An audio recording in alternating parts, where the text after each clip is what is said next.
சுவாமி தங்களுடைய பாதங்களுக்கு பணிவான வணக்கம். என் திருவடிகளை மல்லியமில்லை, கோமுதாமரை, செந்தாமரை, பாரிஜாமரை சொல்லக்கூடிய பலவிதமான மலரெல்லாம் பறித்து வந்து என் பாதத்தை பணிந்த காரணத்தினால் நான் குலதெய்வமாகி உன்னானப்பட சிவனுடைய அருளாலே பல்லாண்டு வாழ்ந்திருப்பாய், வாழ்க வல்லாண்டு. அப்படியா எந்த போத்தியே நான் எந்த போய் காணப்பட்ட நான் கல்லங்கடி அத்தாடிமா கல்லுக்கடை போய் தொலைக்குவேன். மாதிரி சுத்த ஒரு நாயிட்டு வெளிக்காட்டேகாம சுத்துவாடு. நானு எங்கேயும் போல சொல்லி நம்ம பண்ணைத்துல பண்ணை கட்டுறமில்ல பெரிய அவர் பண்ணைத்துல 3 மாடு செத்துருச்சு. அதெல்லாம் எடுத்துட்டு வந்து ஊருக்கு ஒரு மாடு பாறை மேல போட்டு தோல் வேற கறி வேறைய உரிச்சுக்கிட்டு கறியெல்லாம் நாம எடுத்துக்கிட்டு தோலையெல்லாம் ஊற கட்டி நாய்க்கு மாறு 7 பேருக்கு பஜார் ஜோடு குதிரைக்கெல்லாம் ஜிரிஞ்சு அவர் அங்குமலவாறு செய்ய சொல்லி உத்தரவு. தோலையெல்லாம் ஊற கட்டுறதுக்காக வேண்டி ஆவாரம் நாட்டுல போய் ஆவாரம் மாறுபடுத்தி வரதான் உன்ன போக சொல்லலாம் கூப்பிட்டேன். அப்படியா? ஆமா ஆமா. சரி சரி சரி. 6 பேர் வயசாயிருச்சு, போக முடியாது. நீதான் அரியா புள்ள அரிசி கட்டு போட்டு கட்டி அளவுக்கு பெரிய சுபையா வந்தாலும் 3 தோலை ஊற கட்ட முடியும். சீக்கிரமா போய் அந்த 5 கட்டு போட்டு கட்டு அளவுக்கு ஆவாரம் மாறு வெட்டி கட்டி எடுத்துட்டு வா, நுணுக்காம காத்துருக்கேன். சரிங்க போய்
ஓடி ஓடி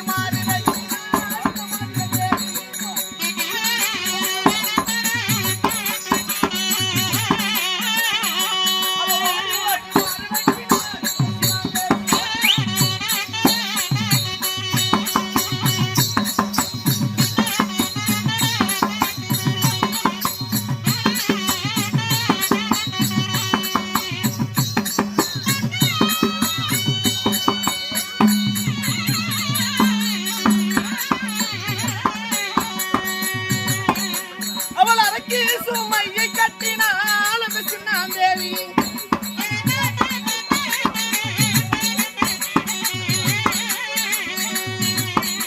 அவள் 5 கட்டு போட்டு கட்டினா சின்னமாதிக தேவி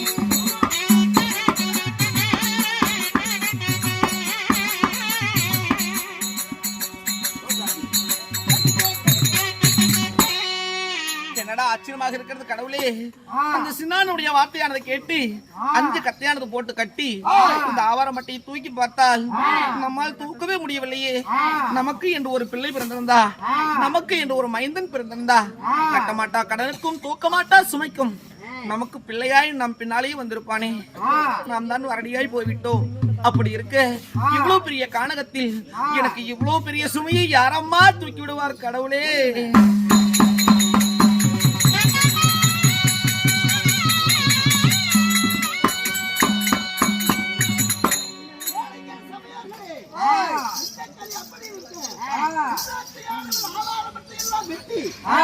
சுமையாக கட்டி அதை தூக்கி பார்க்க முடியாமல் தூக்கி பார்க்கும் போது தூக்க முடியும் முடியாமல் அப்பொழுதுதான் மனதிலே ஒரு வேதனை ஏற்பட்டது.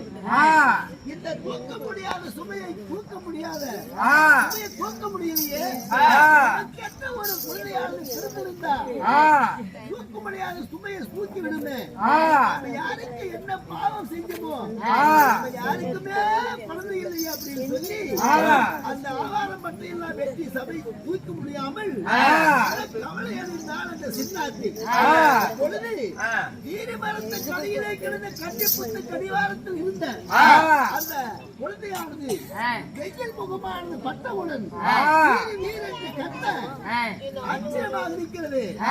அல்லாத காற்றிலே ஒரு பொழுது சுத்தம் கேட்கிறது.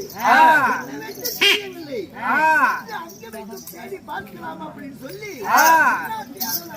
தேடி பார்த்து அந்த குழந்தையை கண்டெடுக்கிற விதம் தான்.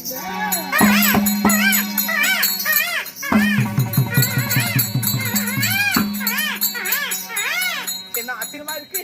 இந்த அகோந்திரமான காலத்துல ஒரு குழந்தை சத்தம் கேட்கிறது. தேடி கண்டெடுப்போம்.